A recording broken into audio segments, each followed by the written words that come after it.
Today, I'm joined by Athena Aktipis. Athena is an associate professor in the Department of Psychology at Arizona State University, director of the Cooperation and Conflict Lab, and co-director of the Human Generosity Project. She is a cooperation theorist, social psychologist, theoretical evolutionary biologist, and cancer biologist who now works at the intersection of these fields. Athena is also the author of A Field Guide to the Apocalypse, a mostly serious guide to surviving our wild times. I'm so excited that you're on the show. Welcome to the show. Thank you so much for having me here. I am super excited to chat with you about all of the things related to the apocalypse and work and like how do we like live our lives like in a nice way in this day and age, you know? Yeah, I can't wait. I mentioned we met briefly, but I mentioned that you're the first guest that I've requested. Like, hey, agency, go hunt her down. Let's see if we can get her on the show. So I'm really excited to chat with you about all of these things. They make me ask a few questions this beginning to get to know you a little bit better. I have a feeling that we're going to get to know each other just fine.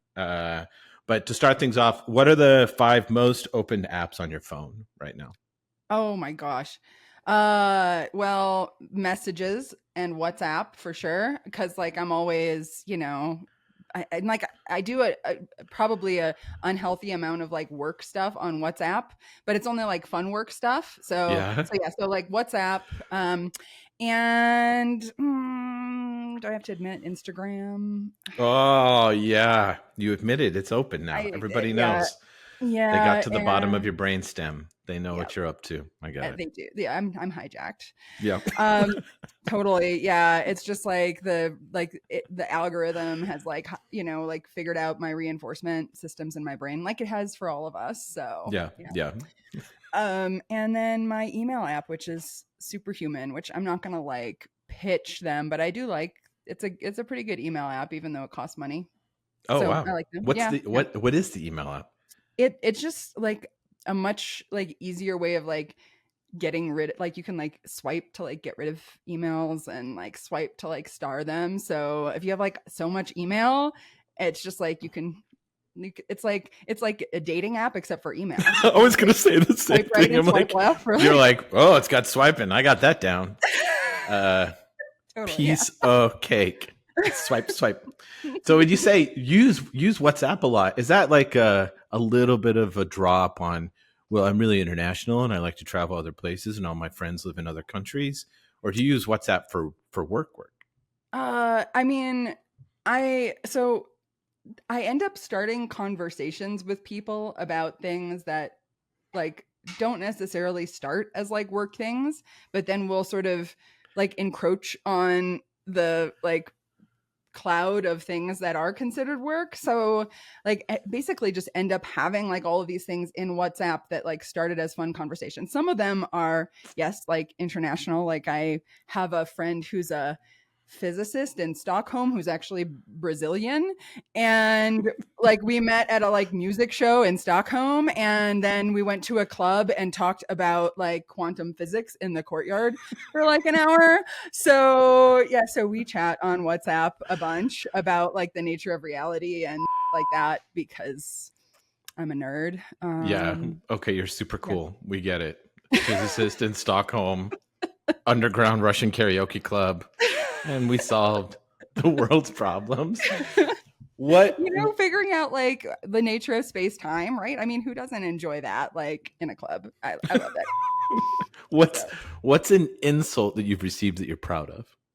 Oh, I mean, somebody told me recently that some people think I'm a I don't know if I'm proud of that, but like I'm kind of okay with it because I think I get it that I'm just like I can be a little bossy sometimes.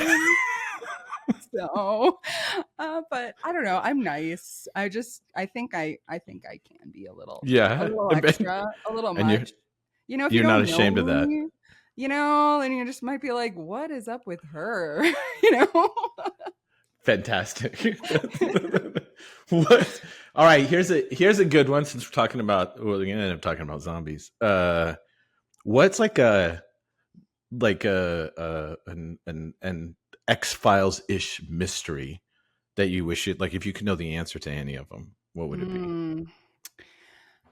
Well, I mean, in the biological world, there's just like so many things that take over other things, right? Like we all know like about cordyceps because of The Last of Us, right? Like, this fungus that takes over like it's so many different insects. It's not just ants. There's so many different insects that it takes over. And then it just makes them do stuff to like propagate the fungus itself.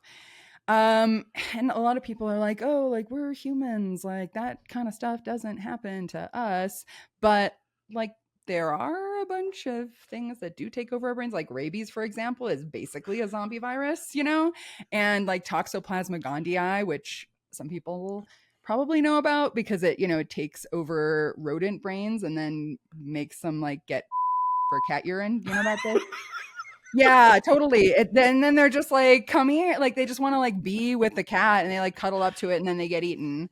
So, but we don't really know like the effect that Toxo has on humans. Like there's this one like sort of crazy scientist guy in the Czech Republic who's done some research and found some like correlations with different like aspects of human personality. And there's like sex differences where women with Toxo are different than men with Toxo, but we really don't know what the is going on with Toxo in humans. So I think we need like a National Institute for Toxoplasma gondii research. Like Okay, really. that's good. You And we know, just because call like it Toxo for short, so I can just say Toxo. I Yeah. like I like to nickname parasites because All it's right. easier to, talk about them and, polite conversation. So yeah. So we don't know what will happen. We really don't know yet. Like we're not going to cuddle up and then get eaten. We don't know. I don't know. I mean, see, we like there's a lot of weird shit that humans do. We don't know why we do it. Like, and most people, if they try to think of an adaptive reason, right? So, like, as a person who studied evolution and behavior for a long time, like that's kind of my area.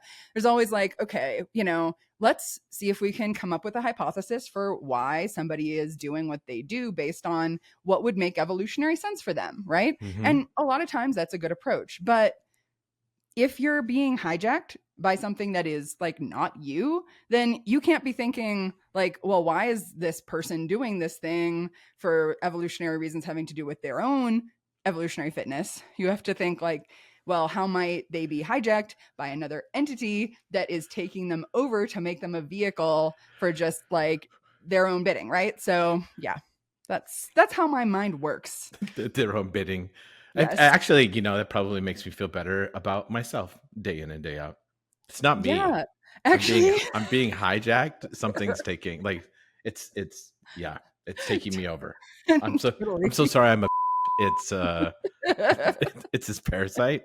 It's taking me over. So that leads us to zombies, Naturally. apocalypse, Segue, like yes. naturally. Well, I mean, one interesting thing. So if you're part of these other organizations, and one of the ones I find the most fascinating and really hopeful, um, are the things that you work on is this idea of cooperation and people cooperating, working together. There's you have a TED talk, but you write about it as well. Is needs based giving? Is that what it?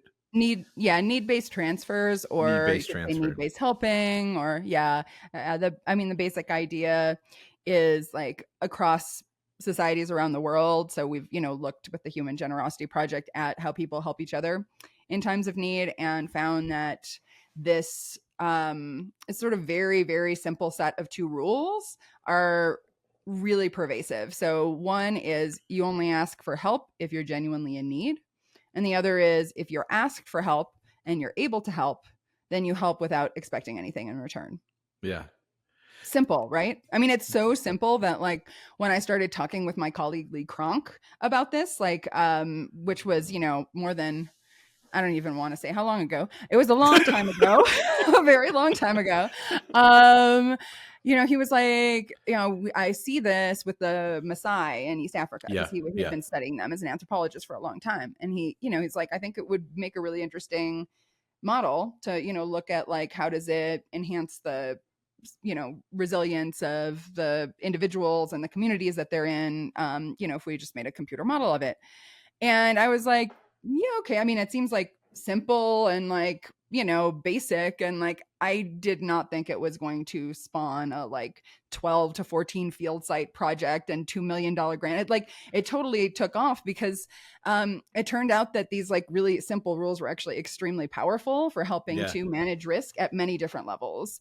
And so yeah, I mean, it's been inspiring to me too, honestly. Like the whole project is like, wow, like this works. And we found that it's this pattern that we see across societies. We also found that if you like have people play games in the lab that mimic the sort of environmental variability that is really common, Yeah. Yeah. anywhere, everywhere, that people play like in the same way where they help others in times of need and they don't expect to get repaid, especially if you just give them like a very, very simple like framing at the beginning. You just like tell them what Osotwa is, or like how Yeah. ranchers in the Southwest use need-based transfers, then people just like switch right into that kind of mode. Yeah.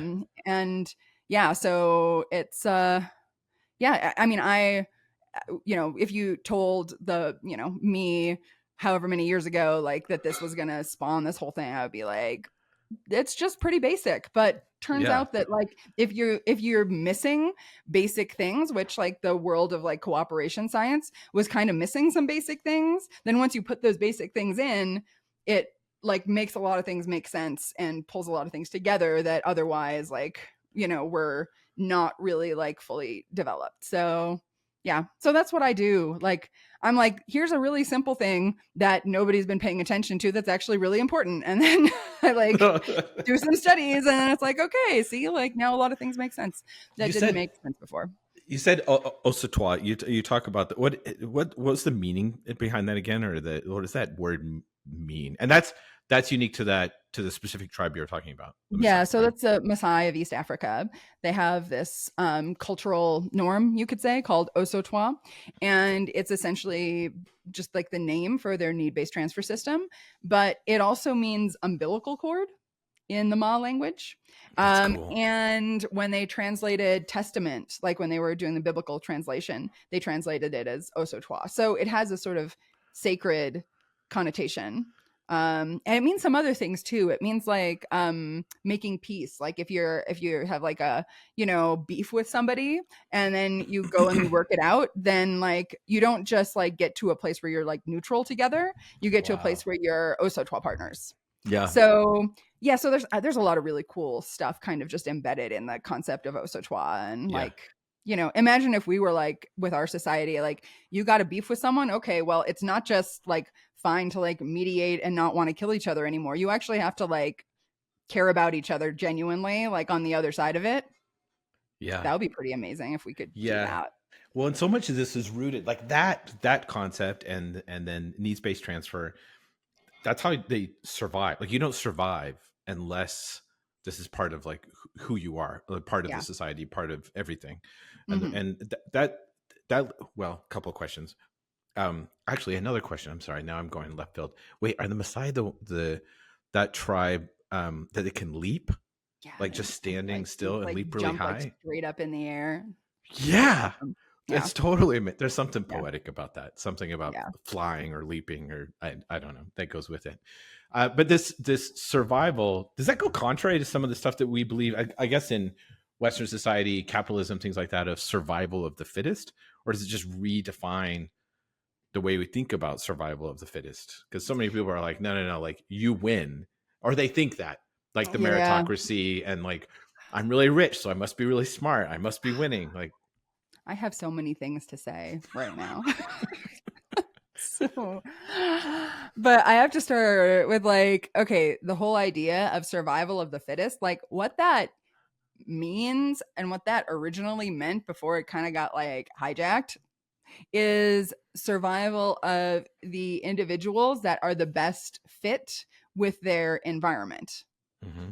Not like survival of the fittest, like the fastest runner or the best bench presser or whatever, right? Like it was like survival of those individuals that are a good fit for their environment. So Yeah, you can't really define success, and especially not in evolutionary terms, without specifying the environment yeah, that you're looking at.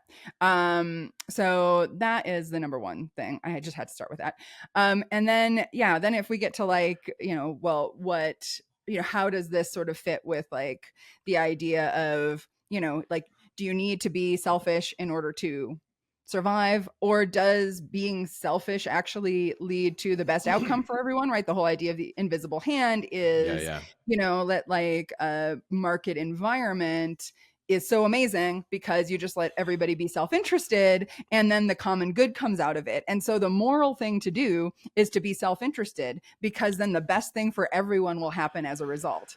Go shopping. Yeah, Yes, for sure. yeah, right? Yeah. Go shopping and run your business to make the most money, as opposed Yeah. to, achieving some social goals that you value.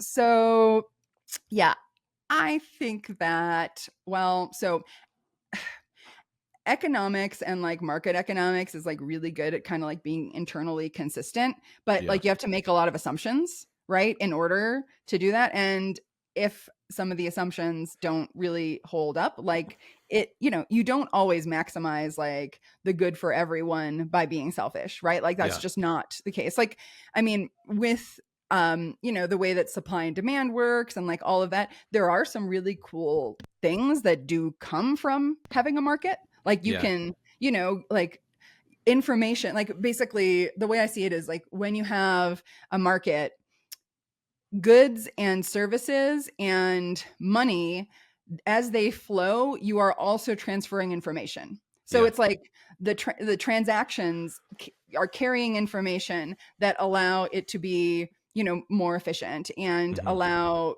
for needs to get met and stuff, because Yeah. those transactions themselves are information.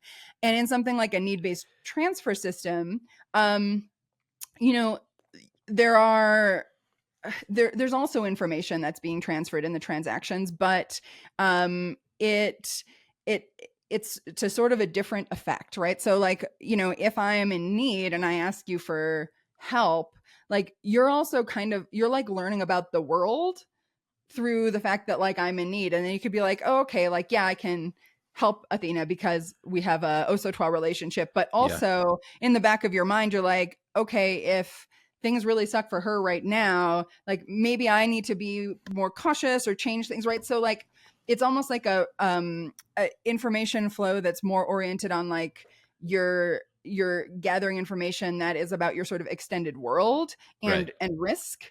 Yeah. And transactions are happening to kind of like keep everybody in a good place, Yeah. versus in a market system where the transactions are to get things to flow, and not necessarily based on need. I mean, some of it is based on need, but a lot of it is based on like other priorities, like uh gaining status, right? And like a lot of resource accumulation is for Yeah. the purpose of gaining status. Fame. That's um all I'm after. I Yeah. mean, I figured, yeah. That's it. That's all. That's all I'm chasing. For sure. Well, so translate this to, well, because now we get to talk about the apocalypse. Like you talk about like survival within the environment that you're in, and Mhm. so tell us more about how that led to. So your study of this evolutionary biology, cooperation, like everything you're talking about. Like for when we say osatwa, part of me is like, oh yeah, like be a good human being Yeah. just because you're a good human being. Like you're not expecting anything in return. It's just like the way the world works. This led to you writing a field a field guide to the apocalypse. Like connect the dots. You're Like like, what, Athena? What even? what led you to that, and to sort of lead with that instead of writing like, here's a glorious white paper on uh how to cooperate in the world. Yeah.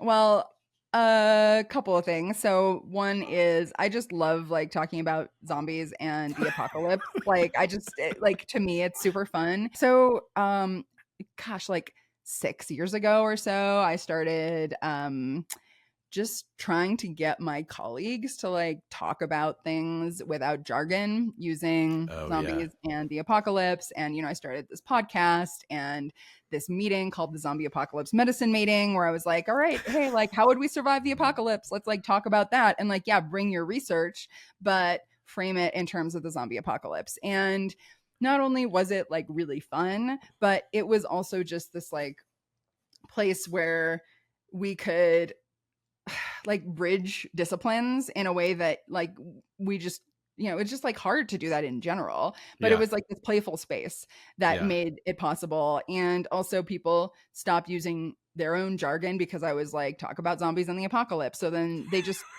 they adopted like a different language, and it was a shared language. So it's like, we all have a shared language of zombies and the apocalypse to speak in. When you kind of come together with this crew, is it like, did you thought experiments? Did it go beyond just that? Okay, zombie apocalypse happens tomorrow. What?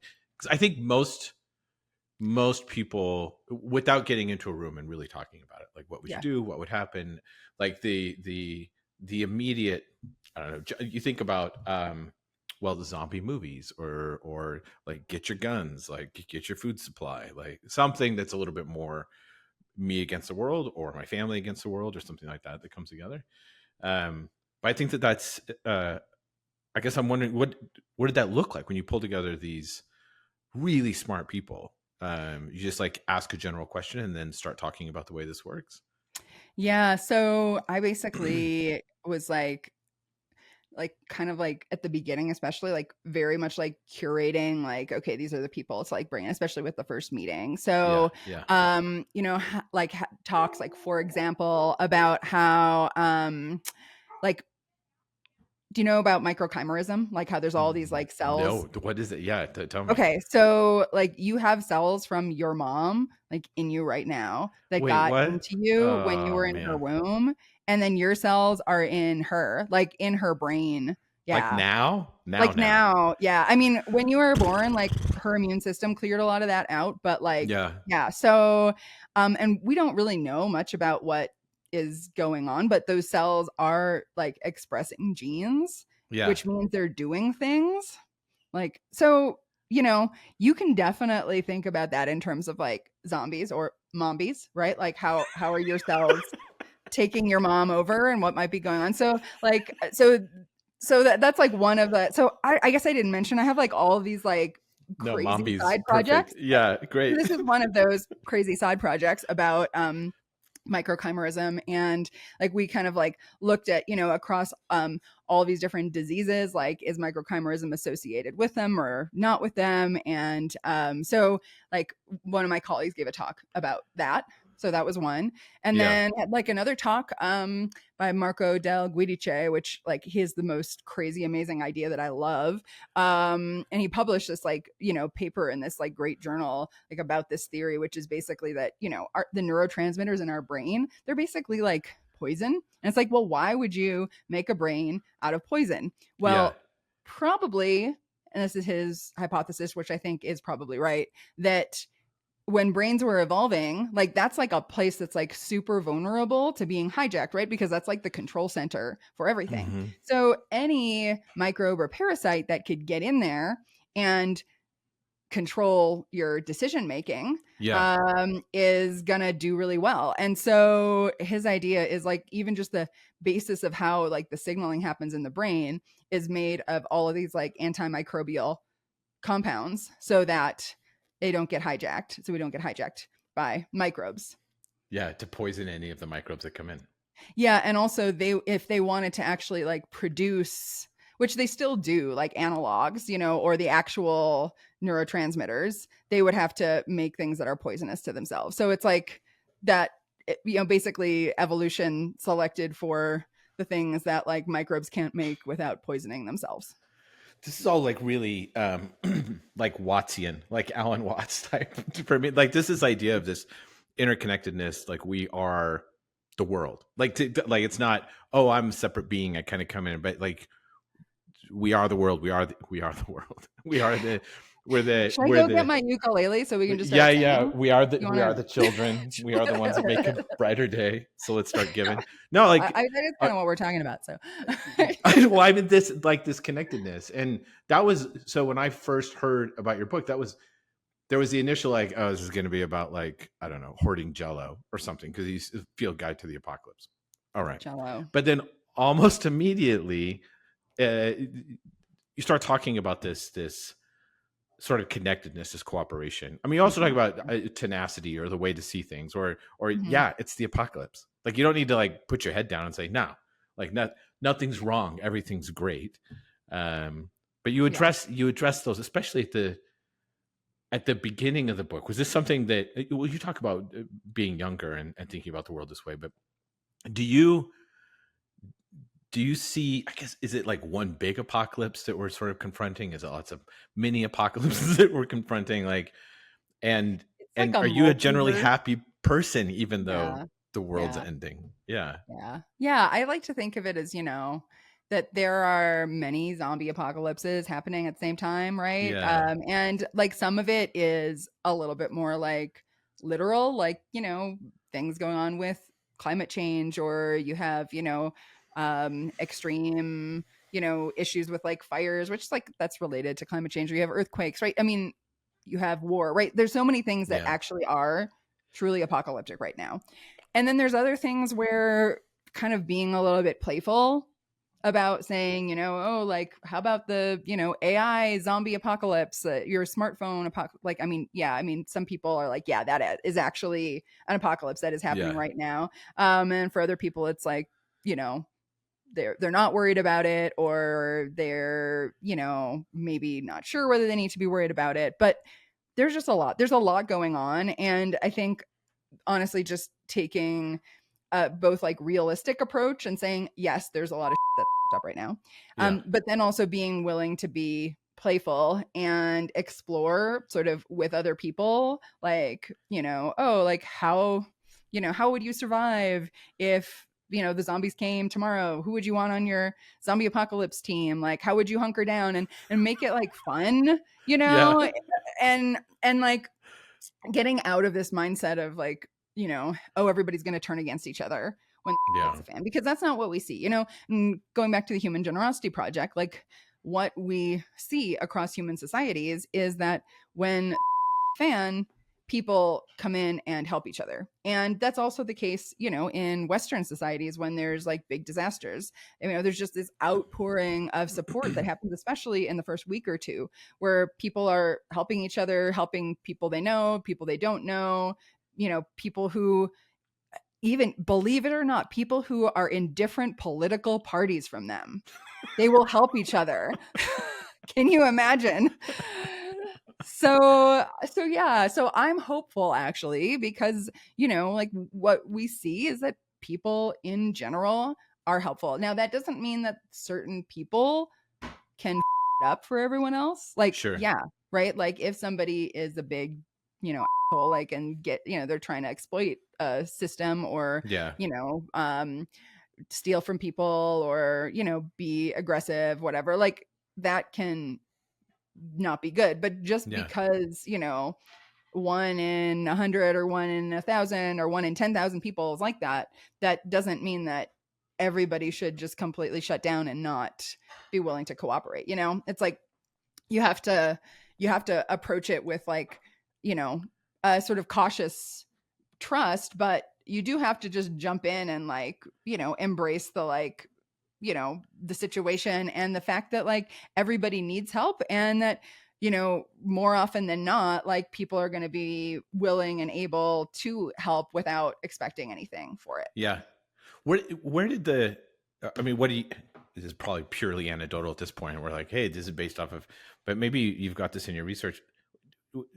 Where did this it feels like it's pervasive that people don't believe that that's possible, like that we're not going to cooperate, or that everybody's super selfish and they won't, like I don't have that experience in my life. I experience that Yeah. you exactly what you just said. Yeah. People come together and help. Like that's been the case my entire life whenever I've been in a crisis or we've been through a crisis. But where because I think a lot of the anxiety about all of these things is that like you feel alone or on an island, or how do I know, or I'm going to get hurt, or something bad's going to happen, Mhm. or when society collapses, like which side am I going to choose on? Am I going to have to like pick up a gun? Like all of those things that kind of, why is that so pervasive, Mhm. do you think, instead of the, no, we'll be able to get through this, like we'll help each other. Yeah. I think it's a combination of two things. So one is that, it definitely like makes for better entertainment to be like, oh, like the world is falling apart and everyone is, like it's just more tension, more conflict, right? So most Yeah. of the movies that we see and TV shows like kind of focus on that. Like maybe with the exception of something like Station 11, which is Oh yeah. much more kind of like about the people coming together, people wanting to create things together, and like bringing people into the fold, and yeah, navigating challenges. Our brains also like, we want to kind of know like how would we manage things that are challenging, so we're like compelled to Mm, pay attention to the bad. yeah. Yeah. Yeah, that makes sense. I saw it, Yeah. Anderson Cooper, years and years ago. It was in downtown Phoenix. So it was like the Baptist church downtown, beautiful Baptist church. Mm. He was there speaking, and he talked about all the work that he's done and how he got into journalism and all these things, and then took questions at the end. And like the first question, somebody's like, yeah, how do you do your job and not kill yourself? Like Wow. in a Baptist church. Really great question. Like, hey, this is really exciting. Thanks for sharing. How did you do your job and not want to kill you? He goes, I get that. And he said, I actually get that question a lot. Like, why am I not just depressed and upset all of the time? Mm. And he said, and I don't know if this is still true, but he said, if you look at every sort of major indices of like bad things in the world, so it could be infant mortality, it could be assault, it could be murder, all these things. If you look at every major indices, we only get better year over year. Hmm. But that's not what we see and not what we talk about, Yeah. because we just eat up all the other stuff, and then you end up Yeah. with a worldview that's like no, this is like, I'm not. I want to say the worldview is almost like I'm not going to make it. Is kind Mm. of the mentality that I Mm. think people fill into. Yeah. Like, I'm not going to make it, or what's the point, or hell in a Yeah. handbasket kind of thing. Yeah. Well, I think, well, to answer your question about like, am I a generally happy person? Yeah, Like, yes, I I am. can tell. I'm definitely a generally happy person.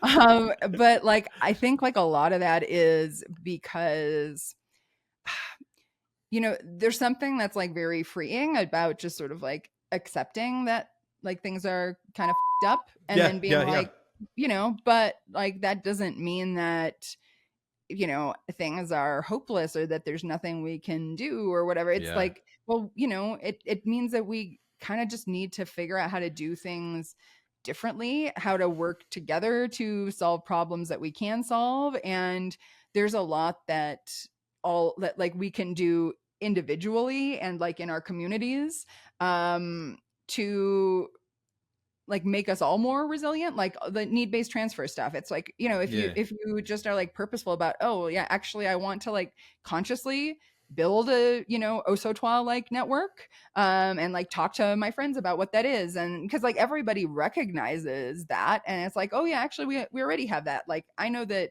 you'd let me crash on your couch if I got kicked out of my apartment. Like I just know that, right?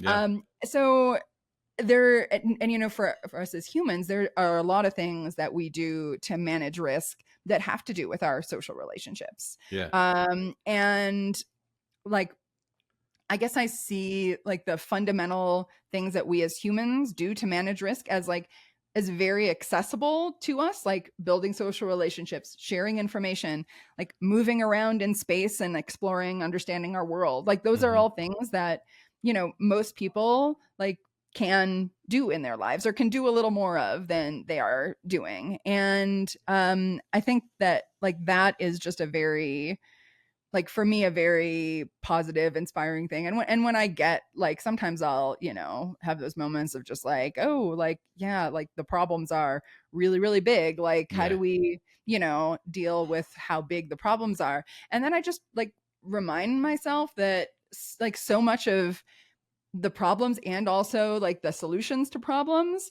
like they end up emerging from behavior of individuals and how they interact with one another. And so and we can make our lives better also just on a day-to-day basis by doing a lot of the things that will help, aggregate up to like making things better as well. So yeah, I have a generally positive view. So this concept of Osatois and picking, what you call it, your zombie crew. Yeah, my How my did Z team.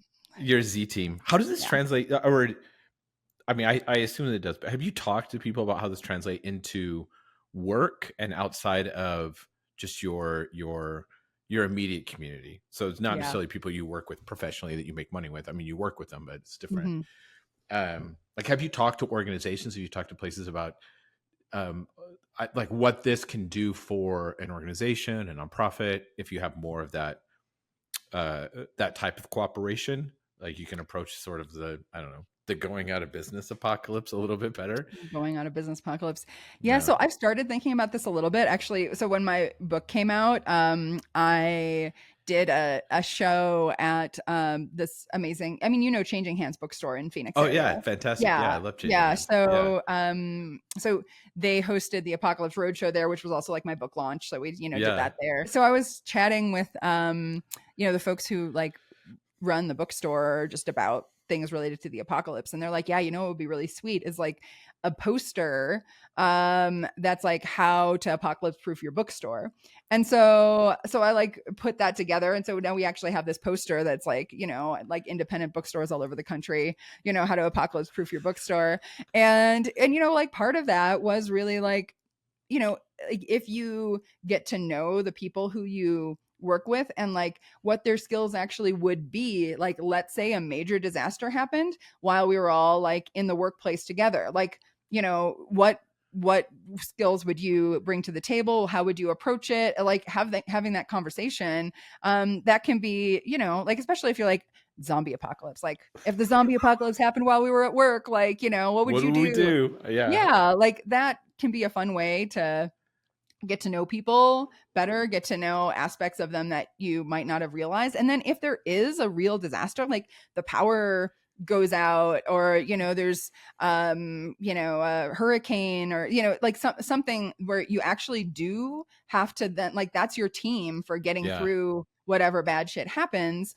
Then you start to like see those people in a different light. It's not just like, oh, like how do we manage to work together, but also we have whatever conflict, it just becomes a different kind of relationship. So it feels like it's almost less like at that point. I mean, I'll probably want to know like who's the electrician, or yeah, who knows where the. But even then, like, you just build this trust that that you'll take care of each other the best you can, yeah, in that sort of a situation when those things happen. And it makes sense putting together your Z team, your Z team, Team Z. I saw Z. Yeah, there's yeah. Z team, Channel Team Z, Z, that's Channel Z. That's right. That's the YouTube even better. channel. Yeah, Pulling together your Z team is something that happens. I don't want to say like organically, but they're your friends, your family, the people you choose to be with, yeah, that you find. And at work, you don't necessarily choose to be with them, but you're able to still build trust, I guess, in pulling it yeah, together. Are yeah. there what are the ways? I mean, what are your recommendations on the ways to do something like that?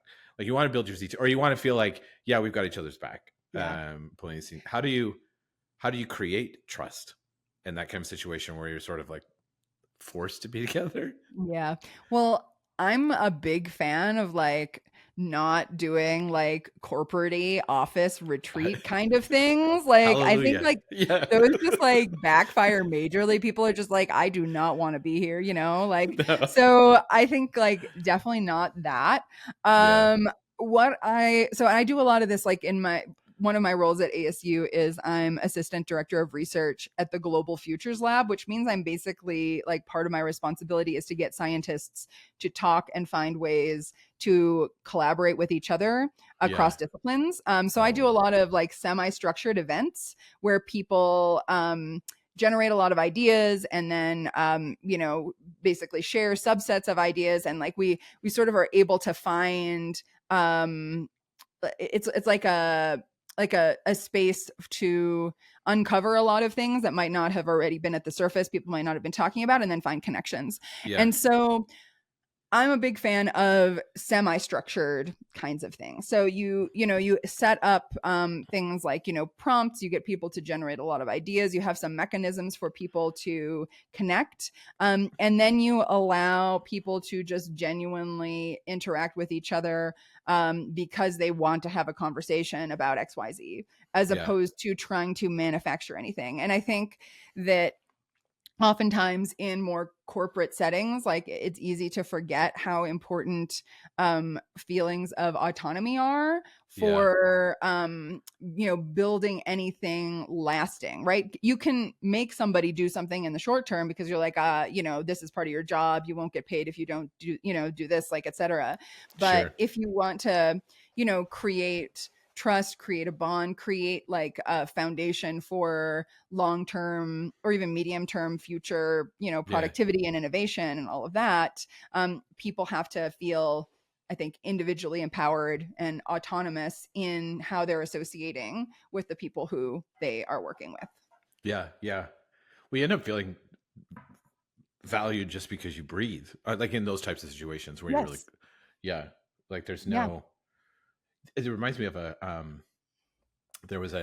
when you said semi-structured, there was Mhm. an unconference that I Yes. didn't do it anymore, but there was one in Palm Springs called Yes and Yes Yes. I think it was Yes by Yes Yes originally, but Huh. then they were told not to do it anymore. But that one was completely loose. Like you would come and you knew there was going to be workshops or somebody was going to talk about something, or there would be like, I Yeah. don't know, like a radical acceptance exercise or something.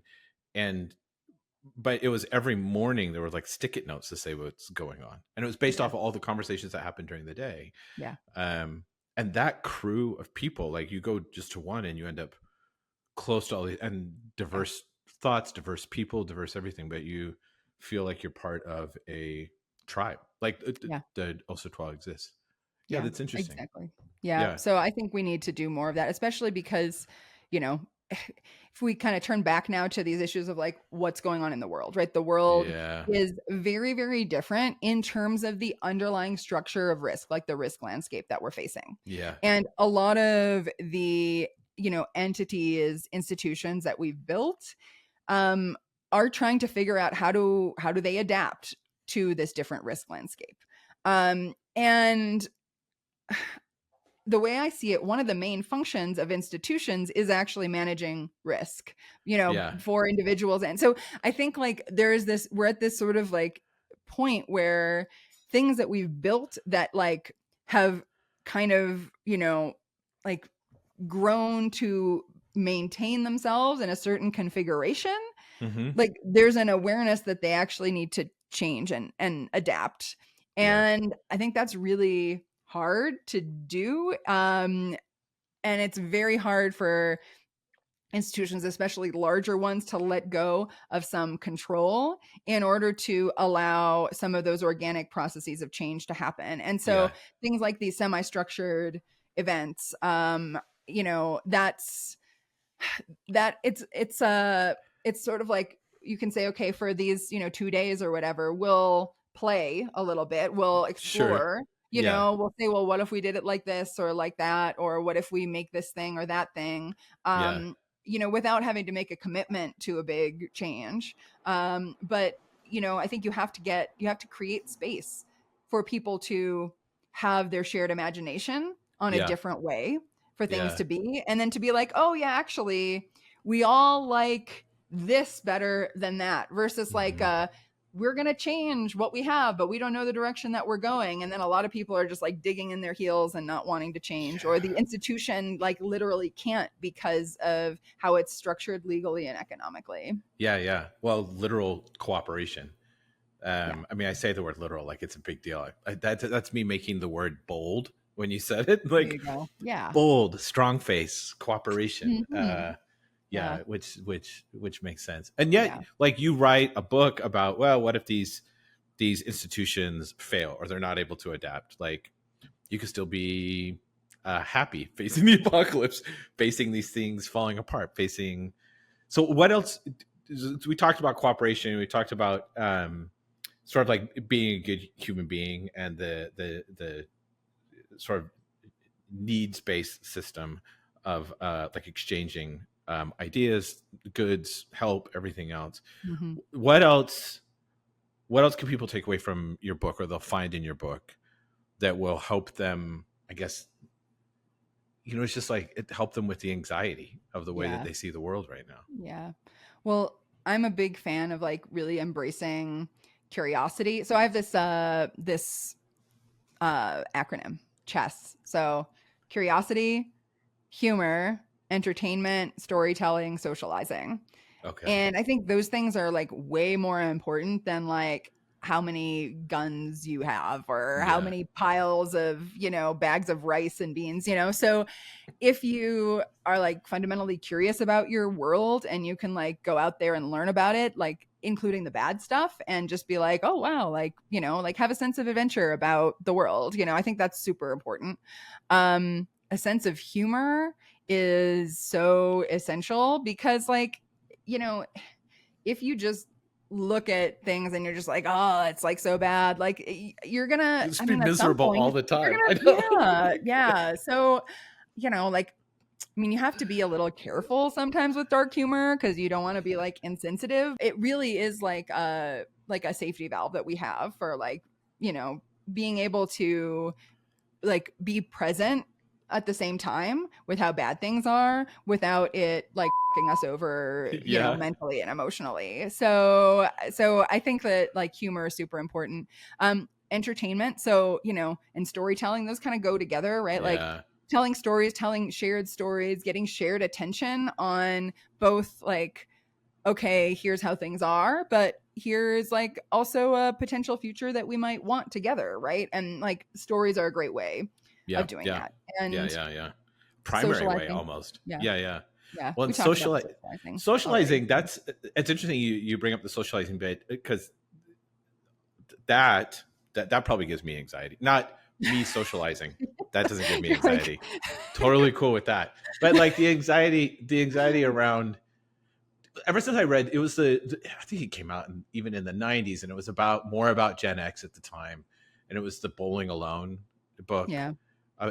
And that gave me a lot of anxiety of this full generation of people that are not socializing. And Mm-hmm. then all the studies come out about the blue zones and having a community and having people you can rely on and creating also like, Yeah. and but then seeing a gap, and that people aren't doing that. Yeah. um Yeah. is there like, have you noticed that in research, and are there, Yeah. like, do you make recommendations on how to actually create that tribe instead of like hiding at your house or not going out? Yeah. Well, I mean, the loneliness epidemic, it's like crazy, like just how bad it is It's for you killing. if you I don't know. feel like I you know. have social support, right? And I think there are a lot of things that can help to solve that and also other problems. Yeah. Like, if like not everybody is like a, artist or a musician, but I mean, I'm a big fan of the arts in general, especially like participatory arts. Like if you're creating things with Yeah. people, like that automatically creates a community. Yeah. So, I Yeah. have like great communities around like music. I do a lot of music jamming and dance. I love like all the dances. Yeah. So I like You'll do do a it lot of all. that. Yeah, all of them. But then like things like that I'm not into, but other people are like organized sports. Like that's great. That's A lot of true. That's people, huge. you Yeah. know, Yeah. build communities around that. And and if you're doing that kind of stuff, like you're also like physically moving in space, and we know how bad it is to be like sedentary, right? You're also probably getting to know people who aren't totally the same as you, which if you just stay in your like school and your workplace, you're probably assorting mostly with people who are very similar to you, Yeah. and you're Yeah. gonna get like kind of in a bubble.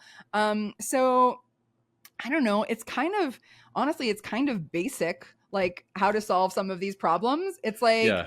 like find a hobby where you'll like talk to people who are different Yeah. from you and do it, and build social relationships, and like prioritize some things that it can be easy to like downgrade in our very sort of like driven, like stressy kind of society where it's like, you have to get ahead and you have to make sure that your, kids get ahead. If they don't get into this preschool, then like their lives are I ruined. And you're just know. like, like, especially if you have kids, it's like it's really stressful, and you feel like you're responsible for like the success of these other humans in a world that we don't even know what that world is going to be. Right.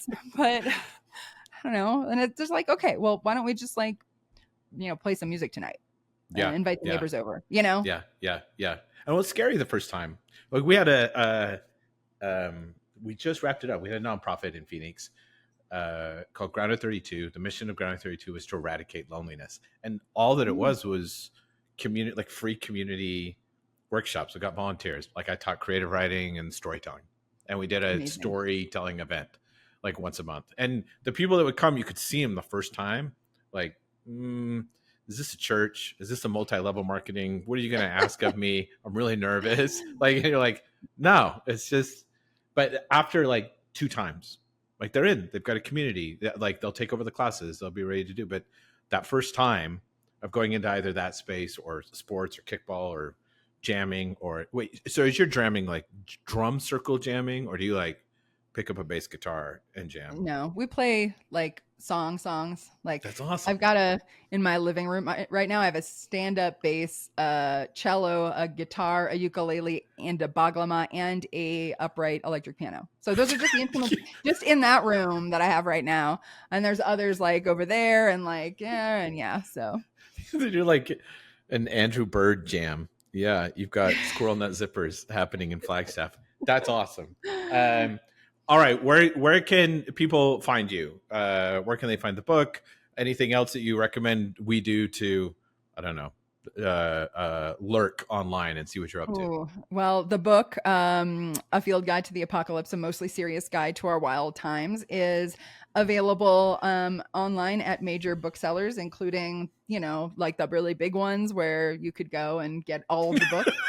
And on Yeah, Audible, read by the author. yeah, that was so Yeah, fun. And yeah, I I got it mean, too. like, I also like have like a great friend now because like I like the person who recorded me recording the book like Yeah. is just a super fun person who now is like part of my Z team. So like it's amazing.